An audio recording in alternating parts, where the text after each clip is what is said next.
Greetings from Branson. I'm telling you, Branson is back on target. We have tourists coming in, we have new attractions down here, so it is so good to be halfway back to normal again. So this morning, let's talk about Christmas. You think maybe it's too early? Nope, not for me. You know, we have 5 grandchildren, and they grew up way too fast.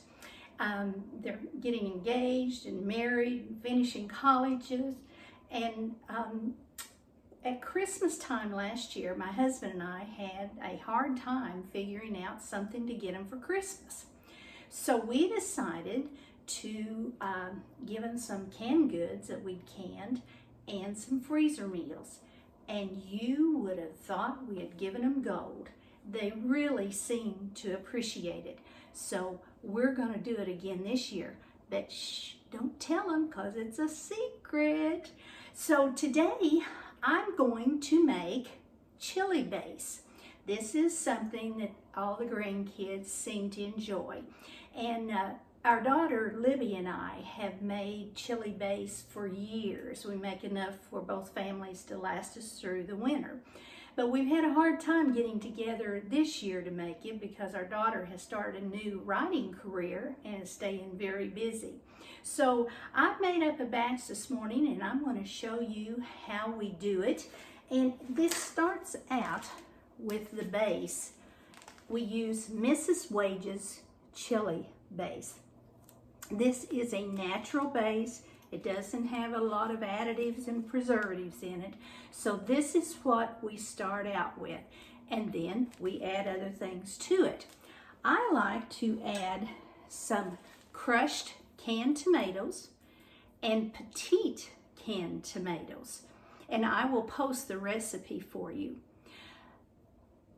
The thing about canned tomatoes have a lot of nutrients, including vitamin C and E, and it has fiber, and it has an antioxidant called lycopene.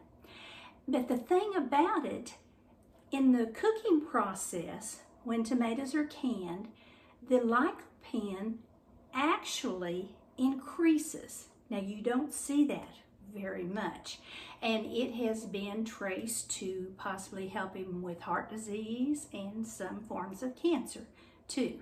So it's a nutritious way to serve food to your family. Now when I can it, this is a quart that I can, and I always put the directions on top of it, so if I give it to people, they'll know what to do with it.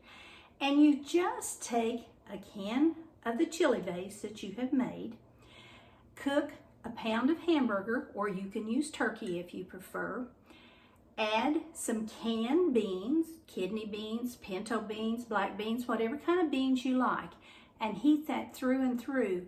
And within 15 minutes, you've got a meal. So we're going to look at how we do this today. It's very simple, and like I said, I will post the recipe for you. So I'm going to move this camera so that you can see the batch that I've got going. Now this is a huge batch. Actually, it's 5 times the regular recipe, and that's as big as my pot will hold. So I will make this at least 3 times to can enough for the entire family. You cook this for 25 minutes. You put it in canning jars, and then you use a hot water bath for 40 minutes. You know, tomatoes, they don't have as much acidity as they used to have with these new breeds. So to make sure that you have killed any bad things in it, you want to give it a water bath too. Now from the basic package of chili mix, like I said, we use canned tomatoes, and I like to add oregano, Mexican oregano preferably, and coffee. I like to add some chopped onions, chopped chilies, and at the very last minute before I start to can it, I like to add some brown sugar because we like a sweet chili. Now you want to keep stirring this so that it doesn't burn on the bottom. Now, as I've said many times, canning, you have to take certain precautions. You want to make sure about cleanliness. Make sure your jars are clean, make sure your hands are clean, and your utensils are clean that you are using too. Now, I've got my jars in a tub of hot water, and I'm going to run over here and get one so I can show you how we can it. And of course they all fell down when I did that. Okay. And they're still falling. All right, this chili base with all the things I've added to it has cooked for 25 minutes. Now I'm going to put it in the sterilized jar. I have my what's called flats for the canning jars heating in water so that they are sterilized also. It's really important to wipe the rim good. Hope you can still see this. And then we'll get one of our hot flats. And you don't want to fill it all the way up to the top. Fill it to about 1 inch from the top. Screw the lid on tight, and you're ready to put it in a water bath for 40 minutes. So I'm going to set that in there.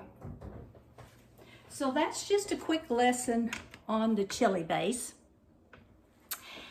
And I think you'll really enjoy it. Something else that I fixed yesterday for the grandkids is strawberry jam.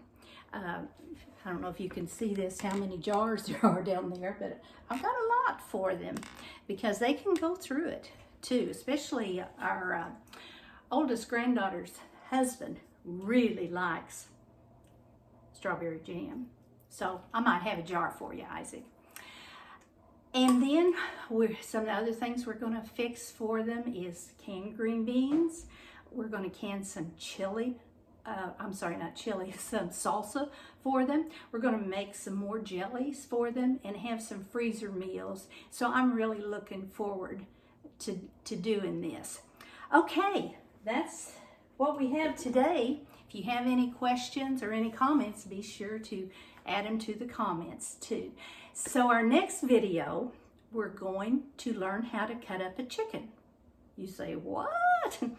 I've been hearing rumors, basically is what it is, that chicken is going to be the next shortage like toilet paper was a year ago.